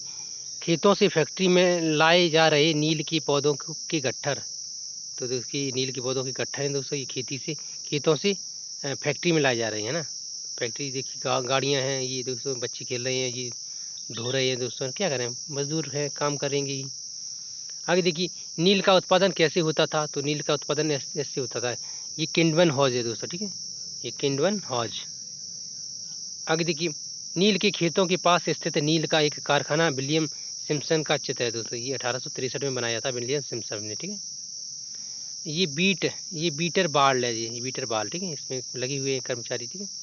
अब देखिए ये देखने लायक है दोस्तों। नील के पौधों को हौज तक औरतें ही ढोकर लाती थी, औरतें लाती थी। देखिए ये ला रही हैं। अब देखिए चित्र 12 हौज में घोल मिलाने वाले। यहाँ खड़ा एक नील मजदूर हौज में पड़े घोल को हिलाने के लिए इस्तेमाल होने वाला पैडल लिए खड़ा है। इन मजदूरों को 8 घंटे से भी ज़्यादा समय तक कमर तक भरे नील के घोल में खड़ा रहना पड़ता था। एक किण्वन अथवा संग्रह पात्र दोस्तों, पाट ऐसे कहते हैं। इस प्रकार इसमें खड़ा रहना पड़ता था नील के घोल में, ठीक है। आगे कह रहे हैं कि चित्र 10 नहीं, यहाँ पर हाँ, नील गांव आमतौर पर बागान मालिकों की फैक्ट्रियों के आसपास ही होती थी। जो नील की गांव होती थी तो बागान मालिकों की फैक्ट्री होती थी, उनके आसपास होते थे, ठीक है। कटाई के बाद नील के पौधे को कारखाने में स्थित बैटल यानी हौज में पहुंचा दिया जाता था। आगे कह रहे हैं नील रंग बनाने के लिए 3 या 4 कुंड की ज़रूरत होती थी। तो जी नील के रंग को बनाने के लिए क्या होता था? तो 3 या 4 बड़ी बड़ी कुंडों की आवश्यकता होती थी, ठीक है। आगे देखिए प्रत्येक हौज का अलग काम था। जो हौज होते थे, गड्ढे होते थे, बड़े बड़े पक्के होते होंगे वो सब, ऐसा है, ठीक है। उनमें क्या होता था? मिट्टी के तो होंगे नहीं क्योंकि नील का कलर ही बेकार हो जाएगा, ठीक है। प्रत्येक हौज का अलग अलग काम होता था। नील के पौधों से पत्तियों को तोड़कर पहले एक कुंड में गर्म पानी में कई घंटों तक डुबोया जाता था। इस हौज को किण्वन या स्टीपर कुंड कहा जाता था, है। जब पौधे किण्वित हो जाते थे तो द्रव्य में बुलबुली उठने लगती थी। अब सड़ी हुई पत्तियों को निकाल दिया जाता था और द्रव्य को उस और हौज में छान दिया जाता था, ठीक है। दूसरा हौज पहले हौज के ठीक नीचे होता था, ठीक है। दूसरा हौज बीटर बाट में इस घोल को लगातार हिलाया जाता था और पेडलों में खंगाला जाता था, ठीक है। आगे देखिए जब यह द्रव्य हरा और उसके बाद नीला हो जाता था तो हौज में चूने का पानी डाल दिया जाता था। धीरे धीरे नील की पपड़ियाँ नीचे जम जाती थीं और ऊपर साफ द्रव्य निकल आता था। द्रव्य को छान कर अलग कर लिया जाता था और नीचे जमी नील की गाद, नील की लुगदी को दूसरे कुंड में निथारन कुंड में डाल दिया जाता था।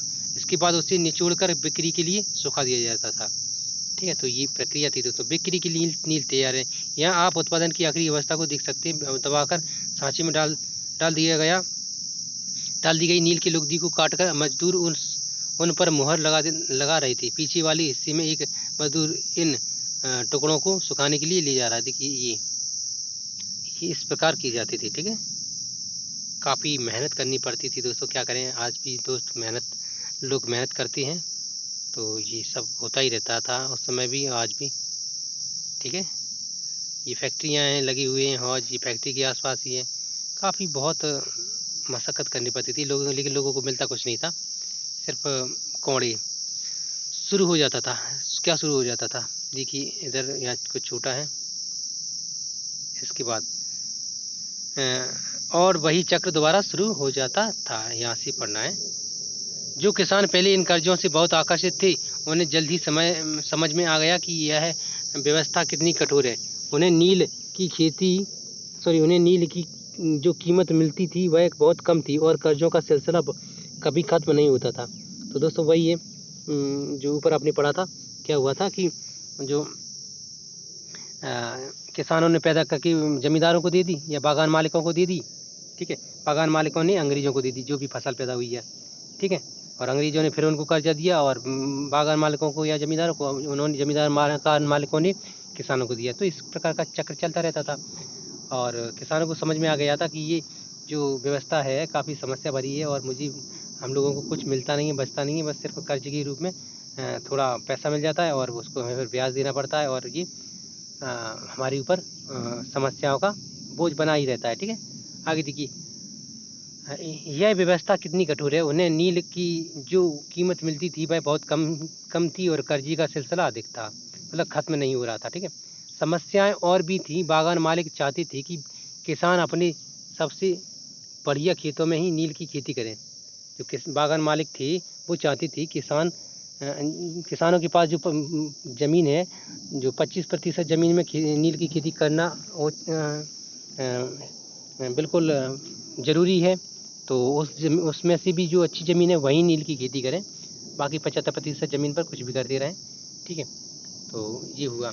आगे करें और मिट्टी, हाँ, उनकी जड़ें बहुत गहरी होती थी। हाँ, कहाँ पर थी दोस्तों, लेकिन नील के साथ परेशानी यह थी, निकल गया क्या? हाँ, समस्याएं और भी थी।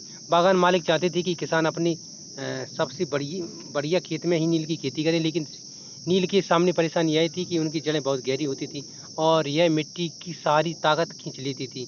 मिट्टी की कटाई के बाद यहाँ वहाँ धान की खेती नहीं की जा सकती थी। तो दोस्तों देखिए कितना सामना करना पड़ रहा है मुश्किलों का किसानों को। भाई नील की खेती करेंगी उस जगह पर धान की खेती नहीं कर सकती थी। क्यों? क्योंकि नील की खेती की जड़ें गहरी होती थी और उस भूमि को अनउपजाऊ बनाने में मतलब भूमिका निभाती थी, है ना, यानी कि उनसे दिक्कत होती थी। ठीक है, बस आगे देखिए, समस्याएं और भी थी। बागान मालिक चाहते थे कि किसान नहीं आती, ये तो पढ़ लिया हमने। आगे, नील की कटाई के बाद वहाँ धान की खेती नहीं की जा सकती थी, यहाँ तक नहीं पढ़ लिया था। ठीक है, आगे देखिए, नील विद्रोह और उसके बाद मार्च 1859 में बंगाल की हजारों रियायतों ने नील की खेती से इनकार कर दिया। जैसे जैसे विद्रोह फैला, रियायतों ने बागान मालिकों को लगान चुकाने से इनकार कर दिया। रियायतों कौन? तो ये जो जो किसान होती थी, छोटी छोटी, मतलब छोटे किसान नहीं, थोड़े किसान बागान मालिकों से थोड़े नीचे उनके। ठीक है, आगे देखिए, हाँ किसान ही कह सकते हैं क्योंकि किसानों मजदूरों के ऊपर होते थे। ठीक है, आगे देखिए, वे तलवार, भाले और तीर कमान लेकर नील की फैक्ट्रियों पर हमला करने लगी। औरतें अपने बर्तन लेकर लड़ाई में कूद पड़ी। बागान मालिकों के लिए काम करने वालों का सामाजिक बहिष्कार कर दिया गया। बागान मालिकों की तरफ से लगान वसूलने के लिए आने वाली गुमास्ता एजेंटों की पिटाई की गई। रेतों ने कसम खा ली कि न तो वे नील की खेती के लिए कर्जा लेंगे और न ही बागान मालिकों की लठियालों लाठीधारी गुंडों से डरेंगे। ठीक है, तो जो क्या हुआ नील विद्रोह की जो मैटर में क्या हुआ था कि भाई जो नील की खेती करते करते जो किसान थे, बागान मालिकों के नीचे रहती थी। और बागान मालिक किसके नीचे रहती थी? अंग्रेज़ों के नीचे। ठीक है, तो जो किसान थे तो उन्होंने विद्रोह कर दिया और कहने लगे कि भाई हम जो बागान मालिक हैं उनकी ना ही जो गुंडे हैं लाठी लेकर आते हैं उनसे डरेंगे, ना ही हम उनके द्वारा कोई भी कर्ज लेंगे और ना ही हम नील की खेती करेंगे। ठीक है, तो मतलब उन्होंने सीधा विद्रोह कर दिया, हमें नील की खेती नहीं करना क्योंकि इसमें समस्याएं हमारे ऊपर कर्ज बढ़ता ही जा रहा है। ठीक है, तो ये सब हुआ। आगे देखिए, नील के किसान चुप बैठने के तैयार नहीं थे। क्यों? उन्हें बगावत की ताकत कहाँ से मिली? उनमें कोई शक नहीं था कि नील की खेती अत्यंत दमनात्मक थी, लेकिन जो लोग दबे होते थे वे बगावत नहीं करते थे। ऐसा कभी कभी ही होता था। ठीक है, 1859 में नील रियायतों में को लगा कि बागान मालिकों के खिलाफ बगावत में उन्हें स्थानीय जमींदारों और मुखियाओं का भी समर्थन मिल सकता है। जो स्थानीय जमींदार होते थे, जो उनकी प्रॉपर ज़मीन होती थी और मुखिया होते थे, उनका समर्थन मिल रहा था। ठीक है, तो बहुत सारे गाँव में जिन मुखियाओं से नील के अनुबंधों पर जबरन दस्तखत कराए गए थे, उन्होंने ही नील किसानों को इकट्ठा किया और लठियालों के साथ आमने सामने की लड़ाई लड़ी।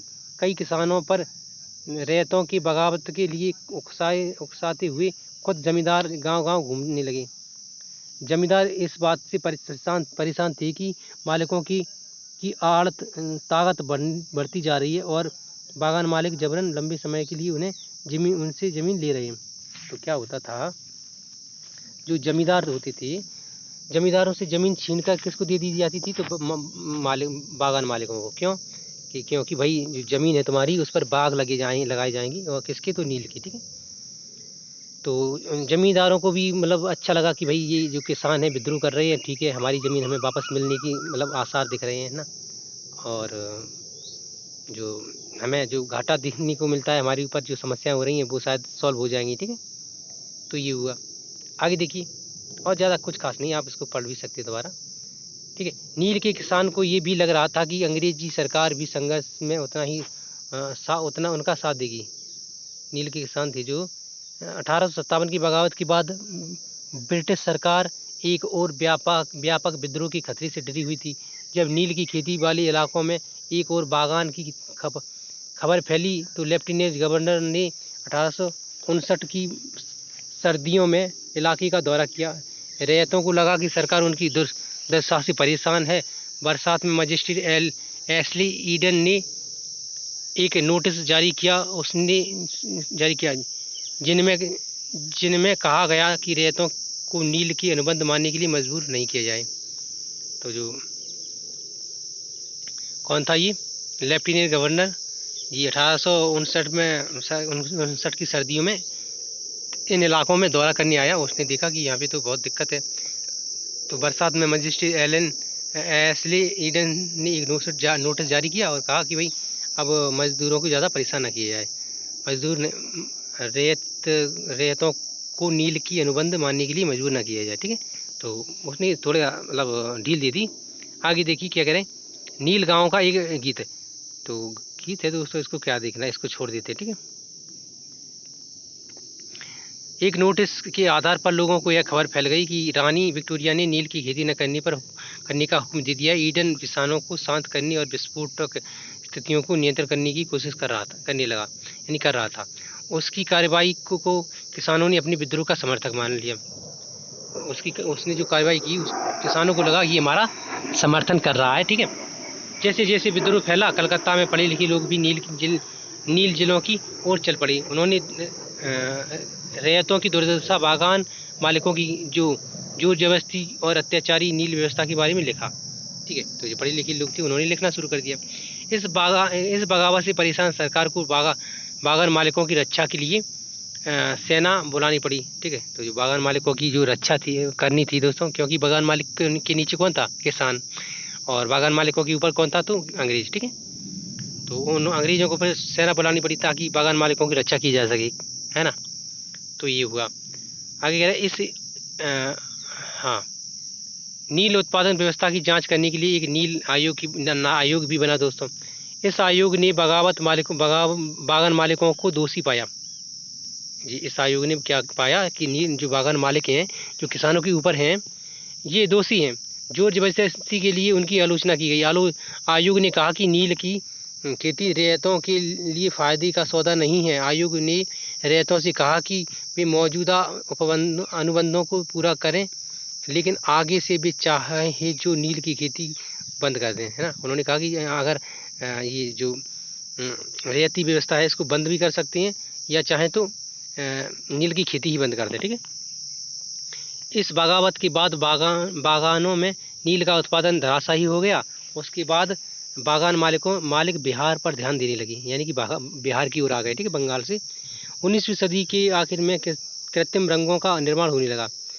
इससे उनका व्यवसाय भी पूरी तरह से प्रभावित हो गया। किसका, तो जो नील की खेती के जो व्यापारी थे और जो अन्य प्रकार की जो व्यापार जो उत्पादन हुआ करते थे उनका। ठीक है, क्या करें, इससे उनका व्यवसाय भी बुरी तरह से प्रभावित हुआ। वे उत्पादन फैलाने में सफल रहे। जब महात्मा गांधी दक्षिण अफ्रीका से लौटे तो बिहार में एक किसान ने उन्हें चंपारण आकर नील किसानों की दुर्दशा को देखने का न्योता दिया। 1917 में महात्मा गांधी का यह दौरा नील बागान मालिकों के खिलाफ चंपारण आंदोलन की शुरुआत हुई। तो यहाँ पर भी दोस्तों नील बागान मतलब मालिक थे दोस्तों, तो वो कर रहे थे दुर्दशा किसानों की। ठीक है, तो वहाँ पर किसान ने महात्मा गांधी से कहा कि आप देखिए आइए, जो हमारे बिहार में जो किसानों के साथ अत्याचार हो रहा है, नील बागान की जो बागान मालिक हैं वो कर रहे हैं, उनको आप उनको समझाइए और आंदोलन कीजिए ताकि वो माने। ठीक है, आगे क्या कह रहे हैं? हाँ, इधर स्रोत भीख मांग लूँगा परंतु नील नहीं उगाऊंगा। चांदपुर थाना हरदी के एक नील काश्तकार हाजी मुल्ला से मंगलवार 5 जून 1860 को नील आयोग के सदस्यों ने बात की। हाजी मुल्ला ने कुछ सवाल के जवाब इस तरह दिए। WH सीटनकार नील आयोग के अध्यक्ष थे। क्या अब तुम नील की खेती के लिए तैयार हो? अगर नहीं हो तो किस तरह की शर्तों पर खेती करना चाहोगे? उन्होंने कहा। ठीक है, जो नील आयोग के अध्यक्ष थे उन्होंने पूछा, तो हाजी मुल्ला ने कहा, मैं नील उगाने को तैयार नहीं हूँ, मुझे नहीं पता कि कोई भी नई शर्तें मुझे संतुष्ट कर सकती हैं। ठीक है, उन्होंने सही जवाब दिया। श्री साली ने कहा, क्या तुम ₹1 प्रति बंडल की कीमत पर भी खेती नहीं करोगे? हाजी मुल्ला ने कहा, नहीं, मैं नहीं करूँगा। नील उगाने की बजाय मैं कहीं और चला जाऊँगा, भीख मांग लूँगा परंतु नील की खेती नहीं करूँगा। ठीक है, तो ये मतलब बगावत पर उतर आए थे। ठीक है, बगावत क्यों नहीं? क्योंकि बहुत अत्याचार हो रहे थे दोस्तों, क्या करें। और अत्याचार भी ऐसे कि भाई इंसान सह ना सके। अब दोस्तों ये अन्यत्र है, ये अन्यत्र में क्या है दोस्तों? तो अन्यत्र में हमें महत्वपूर्ण जानकारी पढ़नी है। देखिए, वेस्ट इंडीज में नील उत्पादन। 18वीं सदी की शुरुआत में एक फ्रांसीसी मिशनरी जो